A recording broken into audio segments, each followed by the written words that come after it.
कुछ नहीं, सासू माँ को जूस दे रही हूँ। जूस दे रही हो या जहर दे रही हो? बेटा ये तुम कैसी बातें कर रही हो? मम्मी जी आप इसी से पूछिए, इसने अभी अभी आपके जूस में क्या मिलाया है? सपना बताओ, तुमने अभी अभी जूस में जहर मिलाया है ना? मैंने इनके जूस में दवाई मिलाई है ब्लड प्रेशर की। लो, फिर से हमारा फैमिली ड्रामा शुरू हो गया।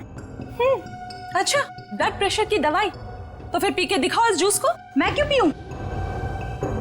भाभी आप ये कैसी बात कर रही हैं? आप हमेशा सपना के पीछे हाथ मैं धोकर क्यों पड़ी पीछे रहती हैं? प्लीज एक सेकंड। सपना, क्या तुम्हें मम्मी जी ने कहा था जूस में दवाई मिलाने को? नहीं। तो फिर क्यों मिलाई जूस में दवाई? एक मिनट मैं 2 मिनट का बाथरूम चला गया, आप लोगों ने वर्ल्ड वॉर 3 शुरू कर दी। मैंने ही इससे कहा था जूस में दवाई मिलाने के लिए। सपना आज का डोज भूल गई थी तो मैंने कहा जूस में मिला दो। मुझे बहुत खुशी होती है ये देखकर कि मेरा परिवार मेरा कितना ख्याल रखता है, कितनी फिक्र है सबको मेरी। चलो मुझे जूस दो। I am sorry ladies and gentleman, please enjoy the party. Music please louder.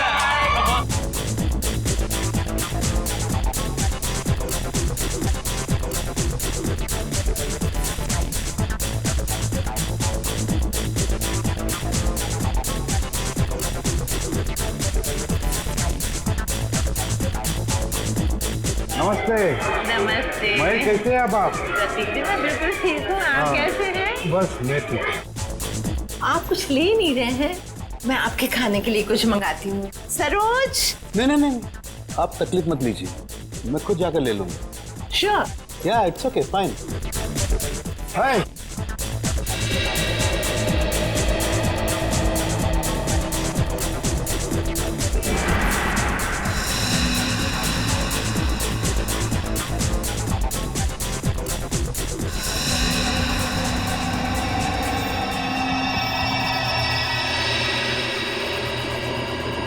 आनंद।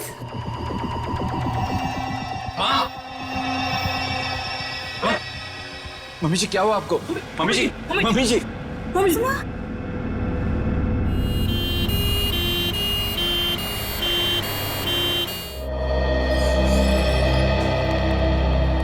आइए सर, नमस्ते।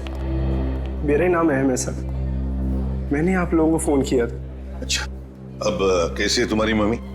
डॉक्टर से इलाज कर रहे हैं सर, पता नहीं क्या होगा।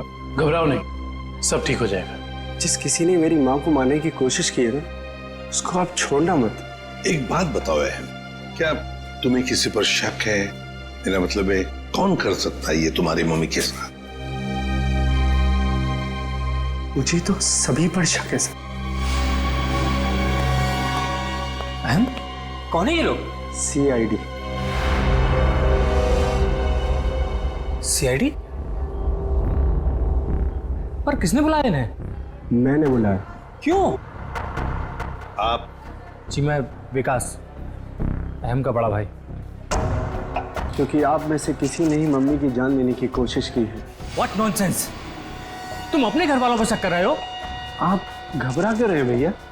कहीं आपको ये तो डर नहीं कि सपना भाभी की पोल खुल जाएगी? सर, पार्टी में मैं बताता हूँ क्या हुआ।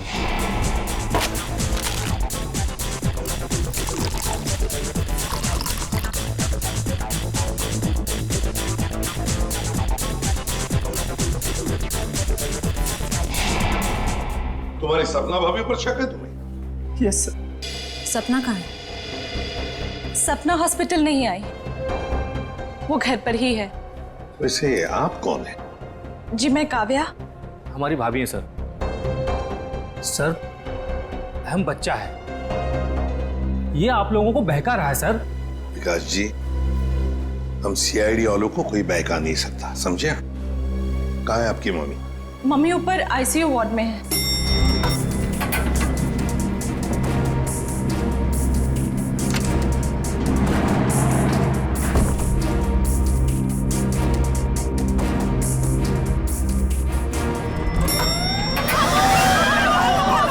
क्या है? आग लगी है लगता है। तो लोगों को बाहर निकल, जल्दी जल्दी। आइए। उतर नहीं। इधर आइए प्लीज, आप लोग इधर आइए।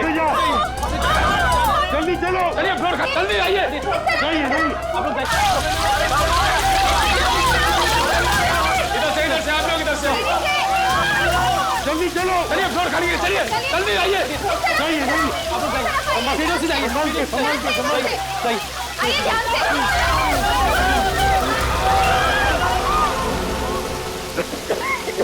निशांत, ये कोई आग वाला धुआं नहीं है, इसकी गंदी कुछ अलग है। ये धुआं किसी और चीज का है, किसी केमिकल का।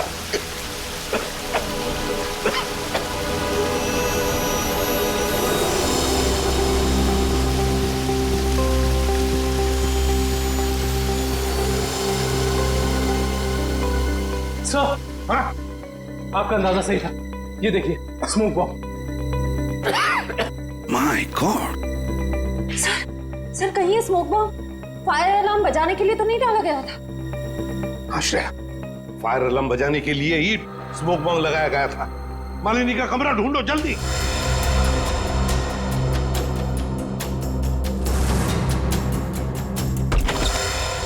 अरे बेड तो खाली है। ये मालिनी जी कहाँ चली गए होंगे? ऐसा लगता है मालिनी जी जान खतरे में। स्टाफ को बुलाओ और हॉस्पिटल के वार्ड में से एक मरीज गायब होता है और किसे कुछ पता नहीं। वाह, हम भी क्या करते साहब, जब हॉस्पिटल में भगदड़ मची तो हम अपनी जान बचाने के लिए यहाँ से भाग गए। क्या तुम लोग जान बचाने के लिए भागे, मरीज को ऐसे ही छोड़कर? शर्म नहीं आई तुम्हें? सर, ये अचानक कैसे हुआ पता भी नहीं चला। हम मालिनी जी के परिवार वालों को बताने ही वाले थे कि उनकी मौत हो गई है। पर क्या उनकी मौत हो चुकी है? जी सर, इसका मतलब किसी ने मालिनी जी की लाश को गायब किया है। और सर, ये काम किसी हॉस्पिटल के बाहर वाले का नहीं हो सकता। सर, आपसे एक रिक्वेस्ट है, ये बात आप अपने तक ही रखिएगा। अगर मीडिया वालों को मालूम पड़ा तो हमारी इज्जत और हॉस्पिटल की इज्जत मिट्टी में मिल जाएगी। सर चुप रहिए प्लीज सर, प्लीज चुप रहिए प्लीज।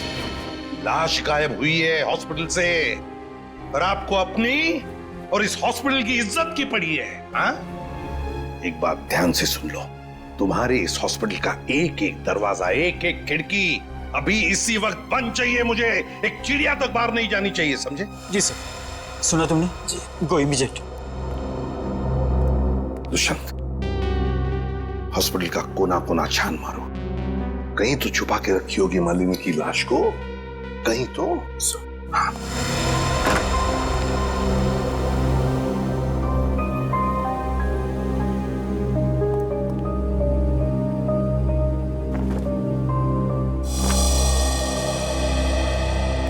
जरा एक बात बताइए, आपके मम्मी के साथ कमरे में कोई था उनकी देखभाल के लिए?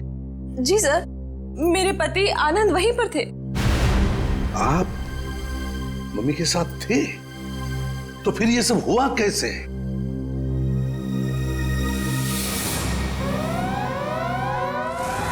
जैसे ही फायर अलार्म बजा तो मैं वार्डरूम के बाहर आया, ये देखने के लिए कि क्या माजरा है। हर तरफ धुआं ही धुआं था, लोग पागलों की तरह यहां वहां भाग रहे थे। धक्का मुक्की में कुछ लोग मुझे मम्मी जी के वार्डरूम से बहुत दूर ले गए। जाकर भी मैं वार्डरूम तक नहीं पहुंच पा रहा था। किसी तरह जब मैं मम्मी जी के वार्डरूम में पहुंचा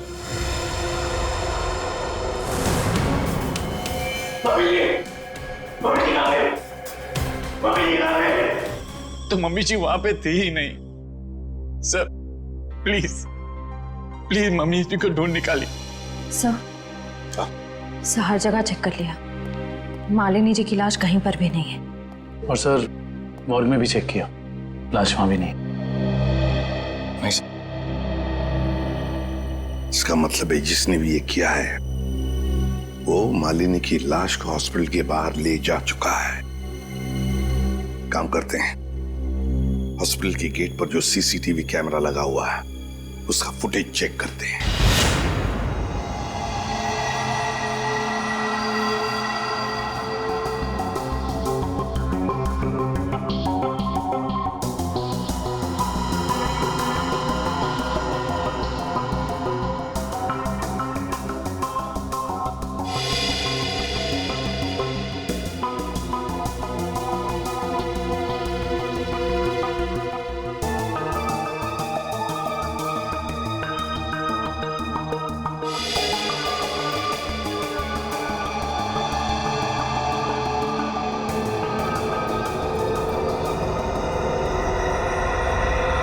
ये देखो, एक झटके में गाड़ी रिवर्स हो गई और हॉस्पिटल के बाहर भी निकल गई।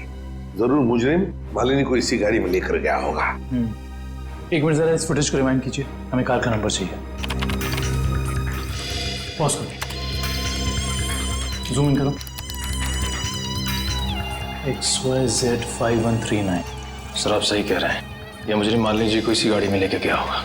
हाँ निखिल, काम करो, कंट्रोल रूम में फोन करके इस गाड़ी का डिस्क्रिप्शन दे दो और उनसे कहो जहां पर भी ये गाड़ी देखे हमें इन्फॉर्म करें लोकेशन।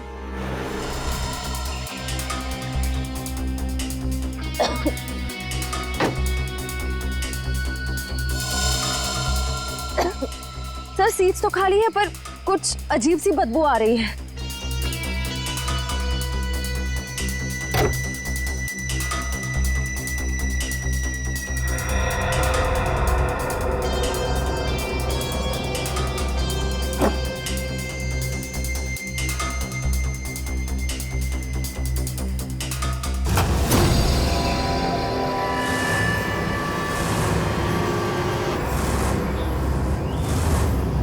सर ये लाश तो जल चुकी है। शायद सबूत मिटाने के लिए खूनी ने मालिनी जी की लाश को जला दिया। आप इतने यकीन से कैसे कह सकते हैं कि ये लाश मेरी माँ की है? देखिए, ये अंगूठी देखिए, पहचानते हो इसे? तो मेरी माँ की अंगूठी।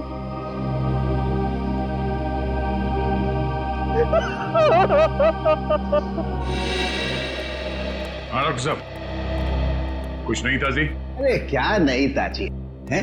दया, लाशों से बात करना कोई आसान है क्या? और लाश भी जली हुई हो और मुश्किल हो जाती है ना। आप तो हमेशा कहते थे कि सालुंकी के लिए कोई काम मुश्किल नहीं है, वो तो नहीं दया, खूनी ये सोचता था कि लाश को जला देगा तो हमारा इन्वेस्टिगेशन शुरू होने से पहले ही अटक जाएगा, हमारी नैया बीच भंवर में अटक जाएगी। तो इस अटकी हुई नाव को बाहर निकालिए ना सर। हैं? आप कुछ ना कुछ रास्ता तो निकाल ही लेंगे आप। आपको पता है फ्रेडी आपके बारे में क्या बता रहा था? फ्रेडी क्या कह रहा था मेरे बारे में? नहीं, ऐसा कुछ खास नहीं। वो कह रहा था कि डॉक्टर सालुंकी की उम्र हो गई। अब बहुत ज्ञान है आपको। हाँ देखो दया, जो लोग मेरे संन्यास लेने के बारे में सपने देख रहे हैं ना, उन्हें जाके बोल दो अपनी नींद से जाग जाए। मैं संन्यास नहीं लेने वाला हूँ ना, मैं तो इस केस को सॉल्व करने के बाद स्विट्जरलैंड जाने वाला हूँ। कहाँ जाने वाला हूँ? स्विट्जरलैंड। एग्जैक्टली। हम भी चलेंगे आपके साथ स्विट्जरलैंड, पर पहला कदम तो उठाइए इस केस को सुलझाने की ओर। पहला कदम तो उठ चुका है भाई। अच्छा, ये देखो, ये सर बॉडी जलने की वजह से हो गया है? जी नहीं, ये बॉडी को फिनाइल से धोने की वजह से हो गया। क्या इस लाश को फिनाइल से धोया गया? हाँ, खूनी ने लाश को अस्पताल से गायब करने से पहले उसको फिनाइल से अच्छी तरह से धोया ताकि लाश का केमिकल कंपोजिशन ही बदल जाए। खूनी ने हर कदम इसी मकसद से रखा है ताकि हमारे रास्ते में ज्यादा से ज्यादा कठिनाइयां आ सके। इस लाश को पहले फिनाइल से धोया और फिर इसे आग लगा दिया? जी हाँ, और सबसे पहले क्या जलाए? सबसे पहले जलाए बाल, क्योंकि बालों में सबसे ज्यादा और सबसे पहले असर होता है जहर का। सर काव्या ने बताया था ना कि शायद जहर सपना ने दिया है मालिनी जी को। हाँ, इसीलिए तो जला दिए ना भैया, सबसे पहले बाल, क्योंकि जहर दिया था। मतलब ये सब सपना का ही काम है।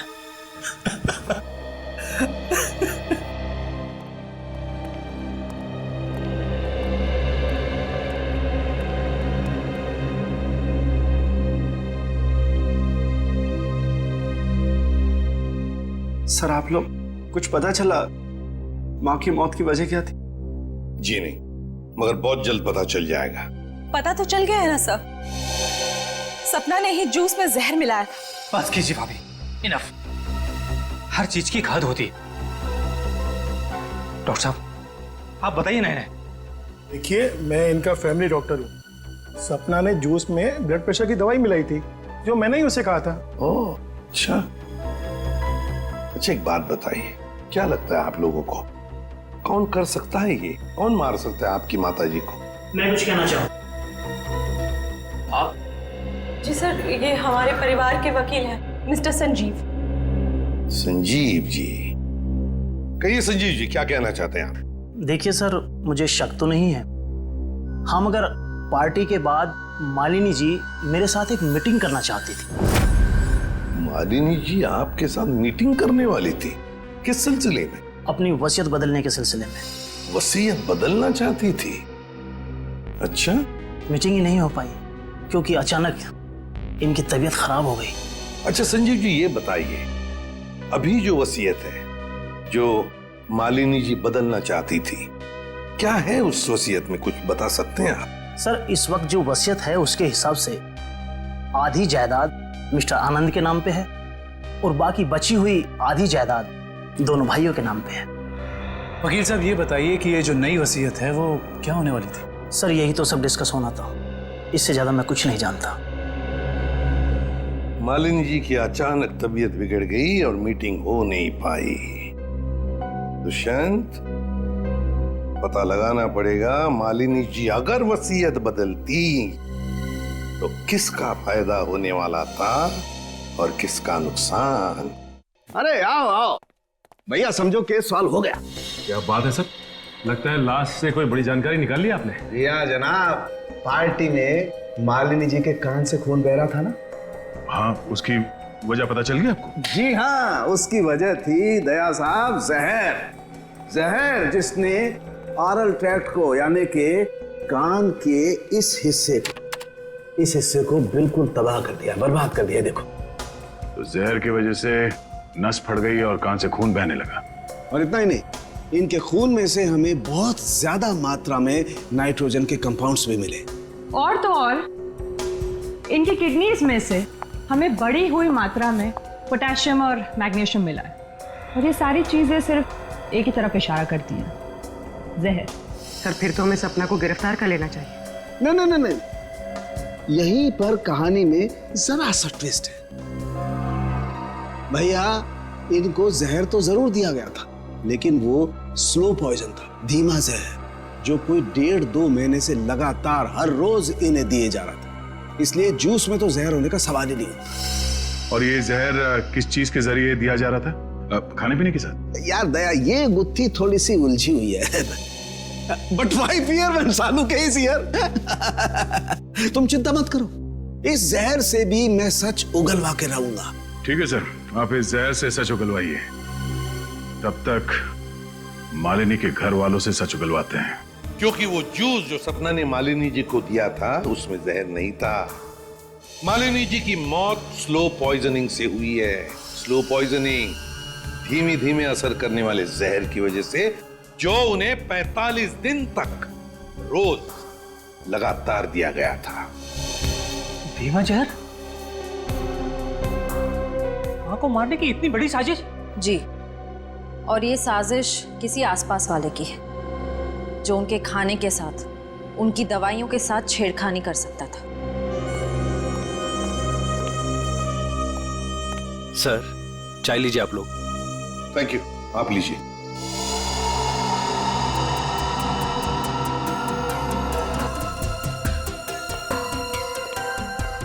एक मिनट, मैं पी लूं।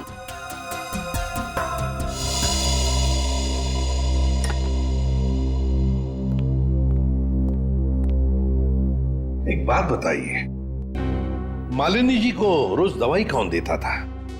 सर, उन्हें दवाइयां सपना ही दिया करती थी। अच्छा। हाँ, मैं ही उन्हें दवाइयां दिया करती थी, पर कभी कभार सासू माँ अपनी दवाइयां खुद लिया करती थी, कभी आयुर्वेदिक की तो कभी न्यूरोपैथिक की। तो सपना जी, आपके कहने का मतलब ये है कि जहर शायद मालिनी जी की खुद की ली हुई दवाओं में था? मैं नहीं जानती कि जहर किस चीज में था, मैं तो सिर्फ आपको उनकी आदतों के बारे में बता रही हूँ। चलो ठीक है, हमें वो दवाइयां देखनी है। चलिए सर, मैं आपको माँ का कमरा दिखाता हूँ। चलिए।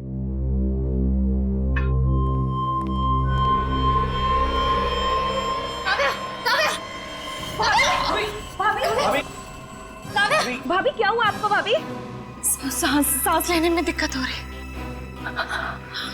सुरेश, पानी लाओ। अरे पानी लाओ। दुष्यंत, लगता है इनकी तबीयत बिगड़ती जा रही है, जल्दी से एम्बुलेंस बुला लो और हॉस्पिटल ले जाओ इसे। श्रेया, तुम भी जाओ साथ में। थैंक गॉड मुझे कुछ नहीं हुआ। Are you sure Pankaj? Sure मतलब सर? मतलब चक्कर वक्कर तो नहीं आ रहे ना तुम्हें? चक्कर? नहीं सर, चक्कर नहीं आ रहे, मगर पेट में कुछ गड़बड़ लग रही है सर। पेट में गड़बड़ लग रही है, गर्मी हो रही है, कहीं से वो तो नहीं हो गया? पंकज, और अगर तुम्हें सीरियसली कुछ हो भी गया है तो हम हॉस्पिटल में ही है ना। अजीब बात है, ये काव्या का पति आनंद अभी तक आया नहीं। पंकज, उसका नंबर ट्राई करो।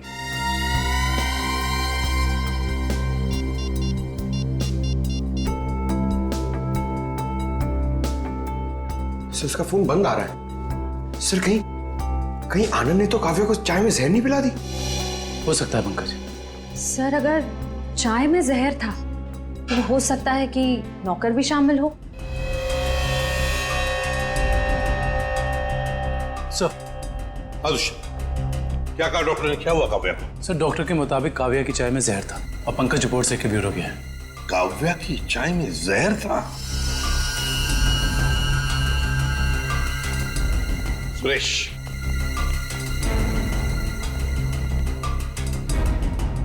तो बताओ सुरेश, चाय में जहर कहां से आया? चाय में जहर कहां से आया? नहीं कहा था जहर डालने के लिए, ना मैंने डाला सर। सब पता चल जाएगा। एक बात बताओ, जब तुम चाय लेकर आए थे तो चाय कहीं पर रख दी थी और कुछ दूसरे काम के लिए गए थे? हाँ साहब, याद आया। मैं सुबह जब चाय लेकर आ रहा था तो आनंद साहब ने मुझे कुछ खाने के लिए लेकर आने को कहा। अरे सुरेश, सिर्फ चाय? कुछ नाश्ता भी ले जाओ, कल रात से किसी ने कुछ भी नहीं खाया। जाओ। जी साहब।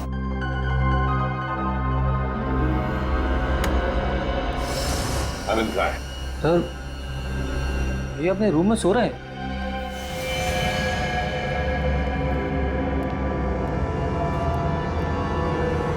कहाँ है आनंद? आनंद तो है ही नहीं कमरे में। पता नहीं सर, अभी तो भैया यहीं सो रहे थे।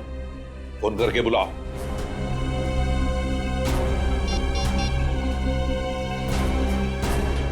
सर घंटी जा रही, भैया फोन नहीं उठा रहे। घंटी बज रही है पर भैया फोन नहीं उठा रहे। सर जब सुरेश चाय लेके आया था सर बिस्किट तो था ही नहीं। और तो और सर जब चाय आई तो वहां पे आनंद भी नहीं था, तो आनंद को पता कैसे चला कि कौन सा कप किसके हिस्से में जाने वाला है? हाँ वाकई आनंद तो वहां था ही नहीं चाय पीने के लिए। जब ये सुरेश सबके लिए चाय लेकर आया था तो सारे के सारे चाय के कप एक जैसे ही थे। उसमें एक मग था, मग बड़ा सा, जो काव्या ने उठाया था। तो हो सकता है वो काव्या का खास मग हो जिसमें वो हर बार चाय या कॉफी पीती हो। हाँ सर। और ये बात आनंद को मालूम थी। हेलो एसीपी साहब, मैं डॉक्टर सुमित। हाँ डॉक्टर सुमित, बोलिए। एसीपी साहब आप जल्दी चले आइएगा, मुझे आपको कुछ जरूरी बात बतानी है। क्या हुआ डॉक्टर सुमित? ये काव्या तो ठीक है ना? हाँ वो ठीक है, मैं आपको फोन पे नहीं बता सकता, आप यहाँ जल्दी चले आइएगा। हेलो,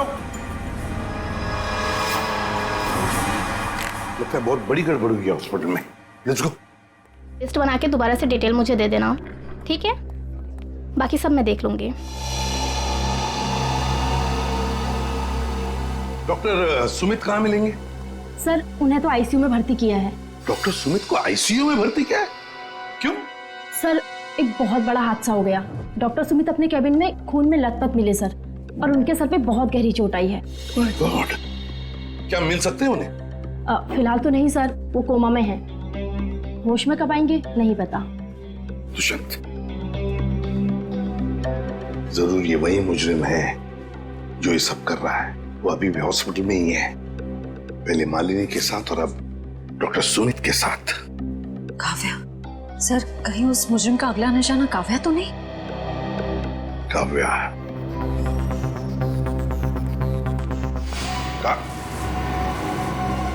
काव्या कहाँ चली गई सर? कहीं काव्या को भी तो गायब नहीं किया उसने? श्रेया, ये जो भी कोई है, अगर इसने काव्या को भी गायब किया तो वो हॉस्पिटल के मेन गेट से ही बाहर जा सकता है। और सर शायद डॉक्टर सुमित को भी उस खूनी के बारे में पता चल गया होगा, इसलिए उन पर भी हमला हुआ।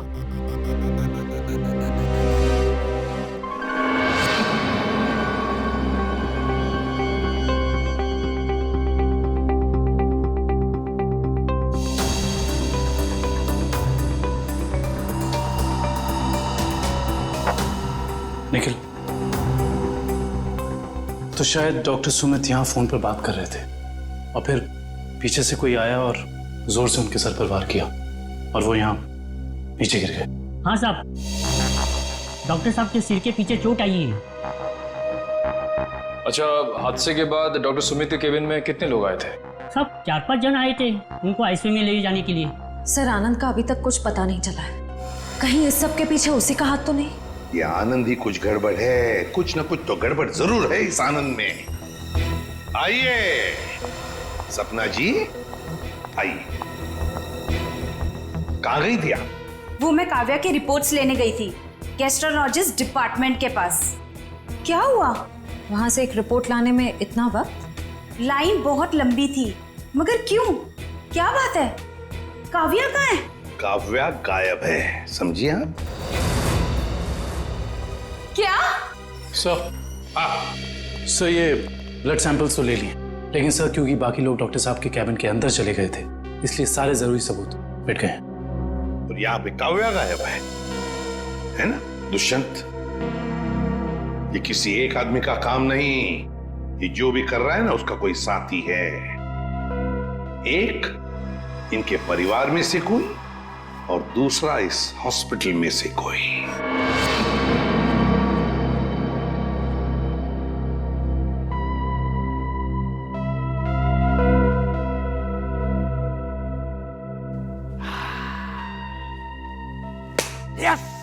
Yes, eureka! डॉक्टर साहब, क्या हुआ? ये फॉरेंसिक लैब में जश्न का माहौल? अरे हाँ भैया, जश्न का माहौल तो होगा ही।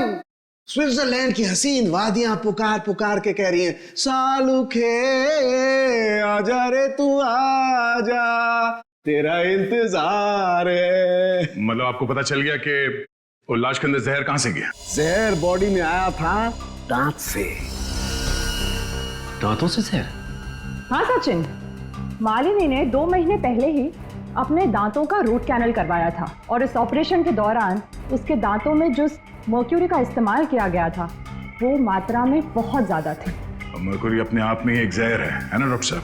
बिल्कुल।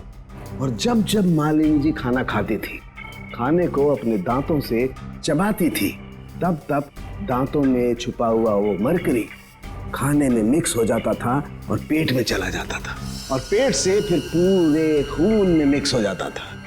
यही है वो स्लो पॉइजन जिससे वो बेचारी बेमौत मारी गई। सर हो सकता है कि डेंटिस्ट ने ये सब जानबूझ के ना किया, गलती हो गई उससे, मे बी मेडिकल नेग्लिजेंस। नहीं सचिन, ये मौत एक हादसा होता तो लाश को जलाया नहीं जाता।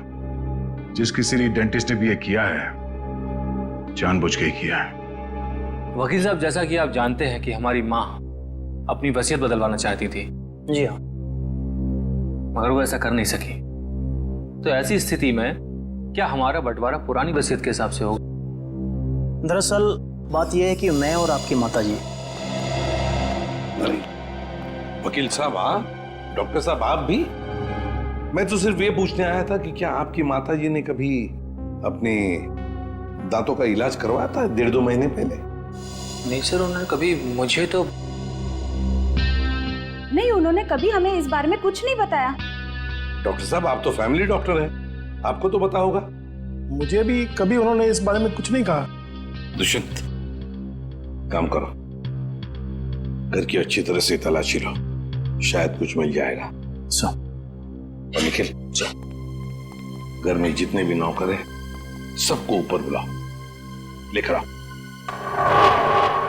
एक बात बताओ, क्या तुम में से कोई जानता है कि मालिनी जी ने अपने दांत का इलाज करवाया था किसी दांत के डॉक्टर के पास 1.5-2 महीने पहले? सब एक दिन अचानक मालकिन के दांतों में दर्द हुआ तो उनका ड्राइवर उन्हें डेंटिस्ट के पास लेकर गया था।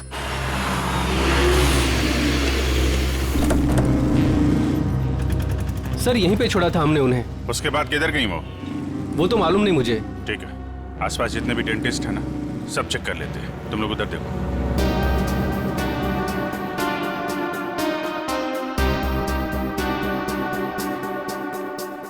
हम लोग सीआईडी से।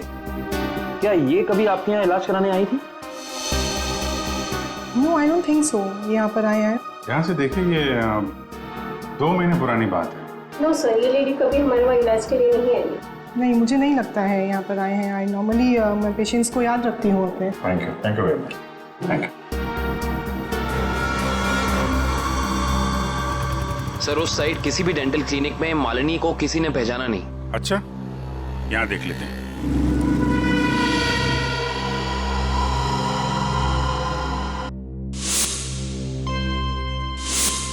सीआईडी वाले आ गए। तुम्हें मालूम है ना तुम्हें क्या करना चाहिए?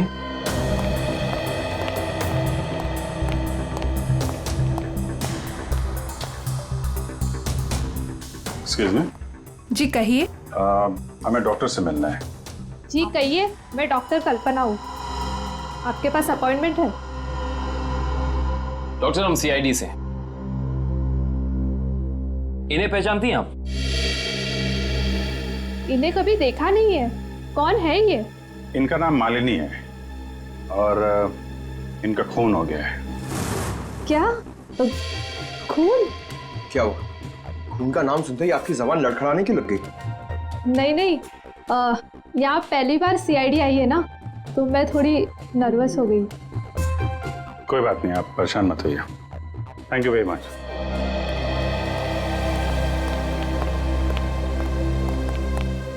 अरे सर आप लोग अभी तो आए, इतनी जल्दी जा रहे हैं? डॉक्टर प्रतीक ने ठीक से इलाज नहीं किया क्या? डॉक्टर प्रतीक?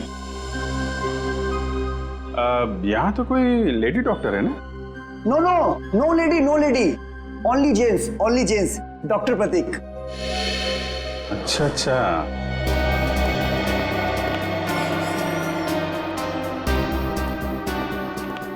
अरे सर आप लोग फिर से आ गए? अरे वो क्या हुआ कि इनके दांत में दर्द होने लगा अचानक, तो वो जरा डॉक्टर से मिलना था। क्या नाम है उनका? डॉक्टर कल्पना। हाँ जी 1 मिनट।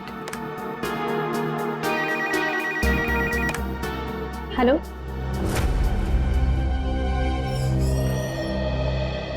क्या हुआ सर? मेरे दांत में बहुत दर्द है, मगर मुझे एक जेंट्स डॉक्टर चाहिए। लेडीज डॉक्टर में वो शर्म आती है। नहीं नहीं, या तो मैं ही हूँ। लेकिन दीवार पे तो डॉक्टर प्रतीक का सर्टिफिकेट लटका हुआ है। ये नाम तो किसी लेडी का नहीं हो सकता ना? चेक कर लेते हैं एक बार। सर कहाँ जा रहे हो आप? डॉक्टर प्रतीक। डॉक्टर प्रतीक।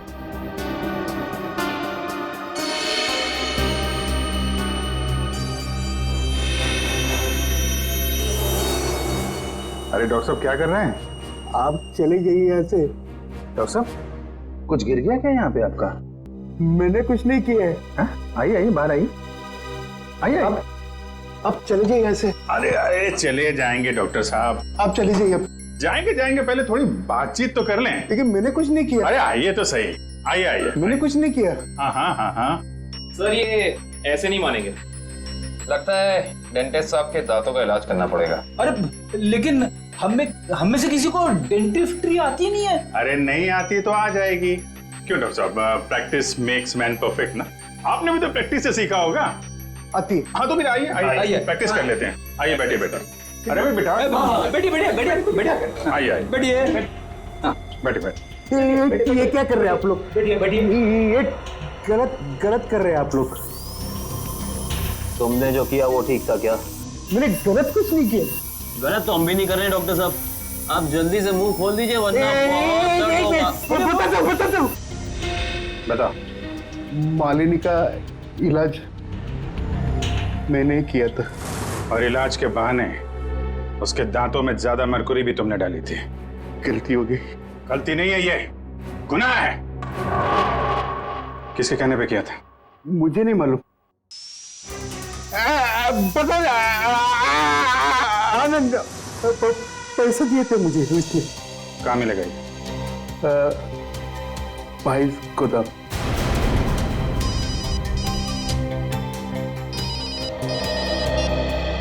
हाँ डॉक्टर सालुंके,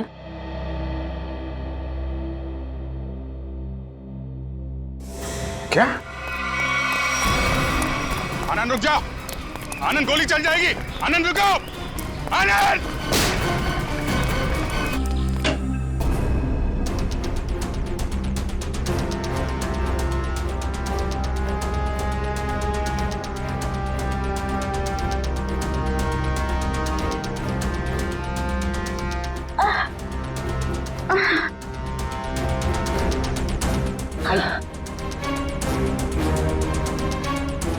चलिए।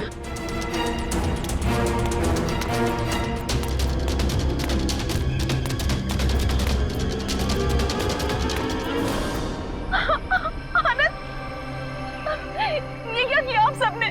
मेरे पति को मार डाला। आनंद उठो। सर, इनके प्यार को तो देखकर ऐसा लगता है कि अगर इन्हें ऑप्शन दिया जाए कि ये मर जाए और इनका हस्बैंड जिंदा हो जाए तो वो ऑप्शन जरूर ले लेंगी। क्यों नहीं सर, ये तो एक भारतीय नारी का फर्ज है ना। पर अफसोस मेरे पति खुद ही मुझे जिंदा नहीं देखना चाहते थे। ये तो भगवान का शुक्र है कि मेरी चाय में जहर थोड़ा कम था, वरना आज आपको यहाँ मेरी लाश मिलती। अभिजीत, काव्या की चाय में जो दवाई के ट्रेसेस मिले हैं उससे किसी की जान नहीं जा सकती। एक मिनट, आपको कैसे पता चला कि आपकी चाय में जहर कम था? वो सर, अभी आप ही ने तो कहा। अरे हमने कब कहा? हाँ याद आया, आनंद ने बताया था। हाँ? आनंद कैसे बताएगा? आनंद बेचारा तो खुद ये बात नहीं जानता था। ये बात जानती थी तो सिर्फ एक औरत, और वो औरत तुम हो काव्या। आनंद, तुम जिंदा हो। मेरे साथ इतना बड़ा धोखा। क्या करें, लोहे को लोहा काटता है, उसी तरह धोखेबाज का एक ही इलाज है, धोखा। जब डॉक्टर प्रतीक ने हमें बताया कि आनंद 22 गोदाम में मिलेगा,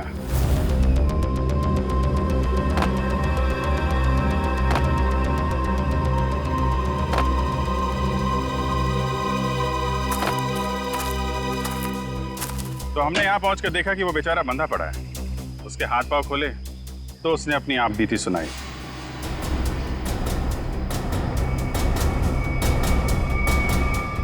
किसने किया ये सब? है ये सब मेरी बीवी काव्या ने किया है सर। हाँ, कहीं कहीं छुपी हुई है। बस फिर क्या, हमने आनंद के साथ एक छोटा सा खेल खेल लिया, तुम्हारा असली रंग सामने लाने के लिए। तो ये सब ड्रामा था, लेकिन असली ड्रामा तो अब शुरू होगा। पीछे मुड़ के देखो।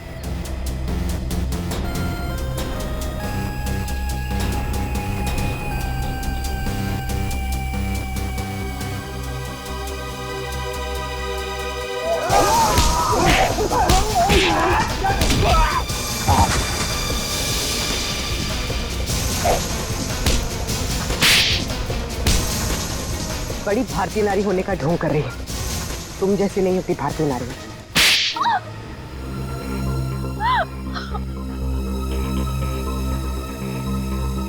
सासू माँ ने आधी जायदाद आनंद के नाम कर दी थी, पर आनंद अपने भाइयों से बहुत प्यार करता था, तो वो अपनी जायदाद का हिस्सा भी अपने भाइयों को देना चाहता था। और ये बात आपको बहुत खटकती थी, क्यों? मुझे पता था सर, मुझे पता था कि वो सासू माँ पे दबाव डालेगा वसीयत बदलने के लिए। इसलिए तुमने उन्हें डॉक्टर प्रतीक के पास भेजा, उनकी दांत की तकलीफ का फायदा उठाकर, ताकि इससे पहले कि वो अपनी वसीयत बदले उनकी मौत हो जाए। हाँ सर, और मैंने प्रतीक से कहा अगर वो पकड़ा जाए तो मेरा नहीं आनंद का नाम ले, ताकि आपके सास यानी मालिनी जी के खून के जुर्म में आनंद यानी आपका पति फंस जाए, जिससे 25 करोड़ की आधी जायदाद आपकी हो जाए। हॉस्पिटल में डॉक्टर सुमित तुम्हारी सच्चाई जान गए थे, इसलिए उन पे भी हमला किया तुमने। मैं क्या करती सर, उसने मुझे फोन पे बात करते हुए सुन लिया था। अब बारी है खेल के दूसरे पड़ाव की, जिसमें हम दुनिया को ये दिखाएंगे कि मेरे पति परमेश्वर यानी कि मिस्टर आनंद कुमार ने अपनी ही पत्नी को अगवा कर लिया। तो डॉक्टर सुमित को कोमा में पहुंचा दिया, अपने पति की किडनैपिंग की और मालिनी जी का खून कर दिया। दौलत की भूख मिटाने के लिए इतने सारे जुर्म किए तुमने, लेकिन सजा सिर्फ एक ही मिलेगी, फांसी। हो